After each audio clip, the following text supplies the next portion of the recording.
My friends, hope you're having a wonderful Sunday. I wanted to make two videos as quickly as I possibly can today. One video is going to be over options, one video is going to be over technicals. When I asked how you guys like to receive your videos, the shorter ones were, I think it was like 65%. Most of the people wanted shorter videos, so that's what I'm going to try to do. Before we jump into the video, as always, follow me on Twitter, Colin_Gladman. That's the easiest way to get all the price updates, news, things of that nature. Ask me questions.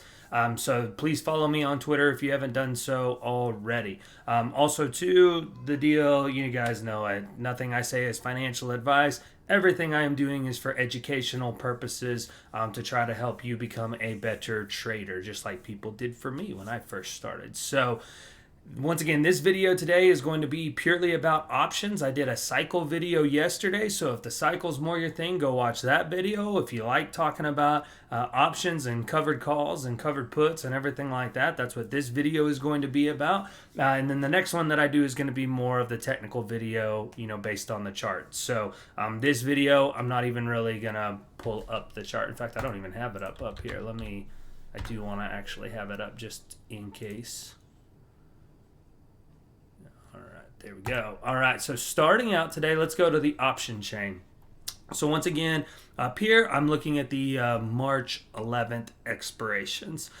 So this video, we're going to be looking at, once again, this week, this upcoming week, and then the following week. So this week, I was kind of looking over the options. Nothing too crazy going on as of right now. Obviously, when people play options, especially on a weekly basis, sometimes they wait to see some price action, what the market is going to be doing before entering their positions. Right now, our biggest exposure is going to be at that $20 strike. And then it looks like there's another decent exposure up here at 25.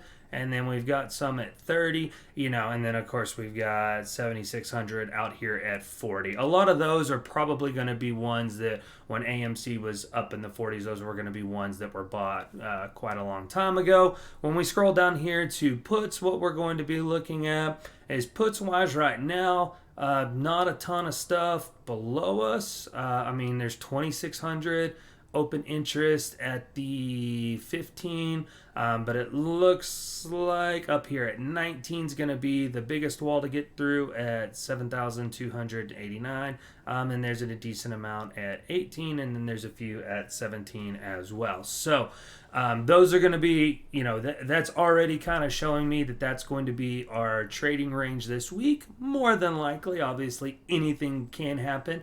You guys know the deal. On my channel, what I talk about is what are the most likely possibilities. To sit here and go over every single possibility every single day is just, I don't know. As far as I'm concerned, that's a little bit of a waste of time. I like to deal with what's our highest probability chances. And our highest probability chances, is staying kind of range bound this week when you first take a glance at the option chain. Now, obviously, news or overall market can always change that. So, nothing too crazy. Now, when you go to next week, however, so this is going to be March 18th,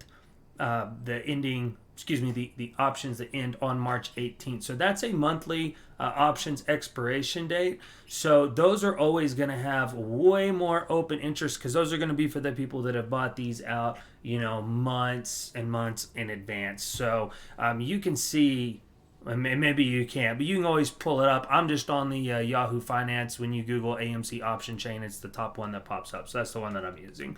But there is 12,879 open interest contracts at the $20 strike price for next week. If you go down here to the 25, there's 10,000. If you go down here to 30, there's 21,000, so on and so forth. And once again, guys, a lot of this is going to be, retail. There's 83,000 at 95 strikes. So that is going to be not all, but a lot of that is going to be retail. And same thing if you scroll down here with puts. So a lot of times if you want to know where prices are going to get pinned or anything along those lines, definitely the option chain is going to be a great place to look.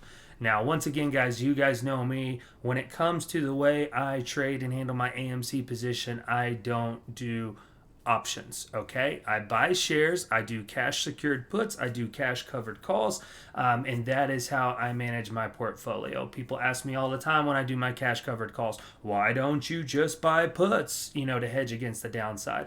And my most honest and plain Jane answer I can possibly give is that is just not my trading plan. I'm not just going to sit there and burn money on premiums or anything along those lines. I personally would rather take the chance of risking some of my shares and collecting premium there, because if I'm wrong when I sell a cash covered call, then I still collect my full premium and I do lose some of my shares. Now, that freaks some people out. And so if that freaks you out to even remotely think about losing any of your shares, being as honest as I can, I have shares in the thousands. I don't ever risk any more than about 30% of my shares. And so I still carry a very substantial moon bag. That way, in case AMC does go into full-on rocket mode or anything like that, which it has proven that it can do in the past, then I still have my moon bag. I have a very solid number of shares that I will still be very comfortable with, even if I lose my 30% that I'm doing on my covered calls. So once again, that's my plan. You need to trade your plan, okay? So when I look at each week at acquiring new shares, I look at doing the cash secured puts.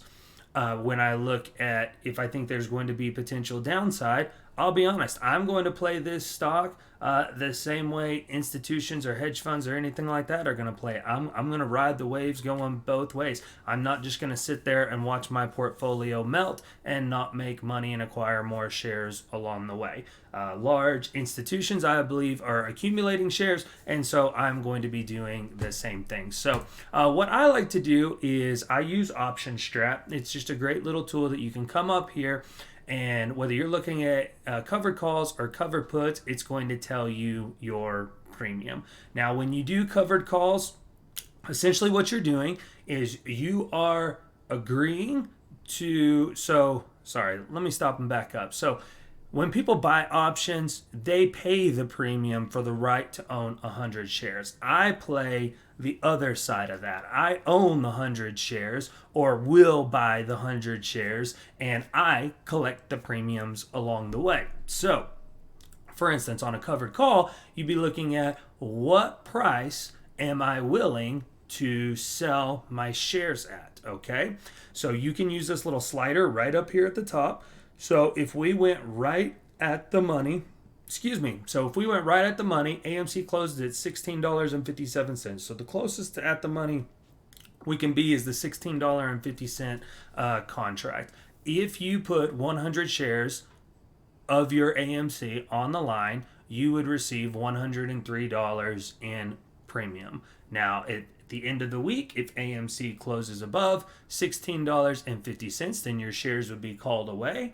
If AMC finishes down on the week at $15 a share or anything like that, you would still keep your shares. You would collect the premium. Now, obviously, you would lose money on your 100 shares that have gone down in value, but you don't lose them. So, like I said, when I'm bearish on AMC, when I think it could go down, if you watch my video post earnings where I talked about it, I talked about how I was going to do the $20 covered calls the following day after earnings, and I made a decent chunk of change on that because we went down after earnings. Now, once again, selling covered calls, you are risking your shares and you are taking a bearish stance against the stock overall, because obviously you're planning on, hey, I think this is probably going to go down. So, but like I said, the amount that I made in covered calls this past week is going to allow me to buy quite a few shares this week. So, and also too, I can play the cash secured put side of things. So this is where you're going to go, okay, I'm willing to buy 100 of AMC shares at a certain price this week. So here's where I would go over to the chart and I would look at, so if I look at where we're at right now. Our most likely downside targets this week are going to be right around 16 at the 618 fib retracement. That basically 16 to 1550 would be our golden pocket. Worst case would probably be around that 1450, really 1476 would be coming down here around the 786. So if you look at it like this and go, okay, well, I know the golden pocket is the most common retracement area, so that's where I would be willing to buy some shares at. So if I go down here to $16, then if I entered a cash secured put, so that would basically mean I am willing to buy 100 shares of AMC, so you need to have $1,600 in collateral, and you would be paid a premium of $72 for entering that contract. Once again, these I'm talking about weekly contracts. I definitely don't do anything longer than weekly on my covered calls, and the covered puts, AMC is just such a volatile stock. I don't do anything other than weeklies, but you can go further out and you can select the dates at the top if you want to. So, but once again, if I go, okay, I would be willing to buy a big old grip load of shares. As you can see, the 618 also meets our long-term support. I'll get more into that in the technical video, but you could enter that contract. And if you do that, not only will you be assigned 100 shares at $16, but you'll receive the premium of $72. So rather than doing options, if you have the capital to acquire shares of AMC in blocks of 100, then I think doing the cash covered puts and the cash covered calls is a very wise way to do it.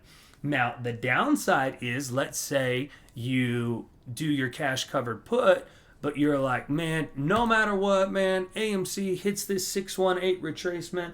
I want to buy 100 shares no matter what. So if you do that contract, and let's say Monday morning we come down here and we touch that, and then we start moving back up and we finish the week at 20, then you would have missed your chance to buy that. So at the end of the day, everybody's just got to do what's best for them. I'm a huge believer and I preach very strongly. And once again, you've got to feel good about your trade. I don't need to feel good about it.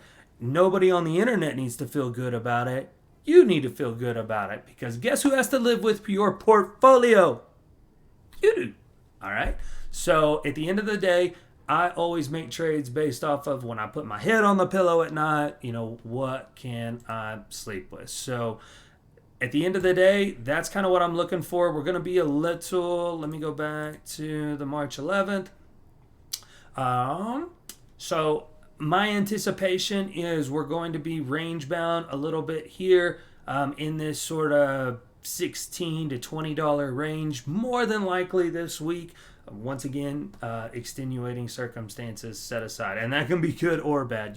Russia just, golly, they are crazy right now. So the overall market conditions are going to matter. Obviously, Batman did banging numbers this weekend, but we'll wait and see. As always, if you have questions over how to play cash secured puts or cash covered calls or options in general, I will be as helpful as I possibly can. If you are going to buy, even up into the $20 or higher strike options, my friends, I would be going out here at least to maybe July, even that September, or possibly even January. No, that does not mean I think that's how long it takes. But if we get big spikes in IV along the way, there's some opportunity to exit those trades. If you play options, please don't let your green trades go bad. I always say nobody ever went broke taking profits. So that's pretty much all I've got for this video. Ask away if you've got questions. I'll do a technical video next. Have a good one, my friends.